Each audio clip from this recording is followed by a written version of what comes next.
আসসালামু আলাইকুম। নবজাতকের যত্নের বিষয়ে না জানলে বড় সমস্যা হতে পারে। শিশুর প্রয়োজনীয় পুষ্টি ও শক্তিশালী রোগ প্রতিরোধ ক্ষমতার জন্য জন্মের পর প্রথম 6 মাস শুধু বুকের দুধই সবচেয়ে গুরুত্বপূর্ণ। ধোঁয়া বা ধূমপানের পরিবেশ শিশুর ফুসফুসের জন্য ক্ষতিকর।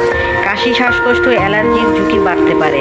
শিশুর ব্রেন ডেভেলপমেন্ট ও শরীরের স্বাভাবিক বৃদ্ধি ঠিক রাখতে পর্যাপ্ত ঘুম অত্যন্ত জরুরি।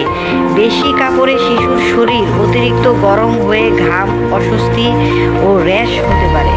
নোংরা হাত ও অপরিষ্কার পরিবেশ থেকে ভাইরাস, ব্যাকটেরিয়া সংক্রমণ দ্রুত ছড়াতে পারে। শিশুর ইমিউনিটি সিস্টেম পুরোপুরি স্ট্রং হতে সময় লাগে। ছোট ছোট যত্ন থেকেই সুস্থ রাখতে বড় ভূমিকা রাখে। মায়ের সচেতনতাই শিশুর সুস্থ ভবিষ্যতের সবচেয়ে বড় শক্তি। সচেতন থাকুন, নিরাপদ রাখুন আপনার সোনামণিকে। হেলথ সম্পর্কিত আরও সহজে দরকারি টিপস পেতে পেজটি ফলো করুন।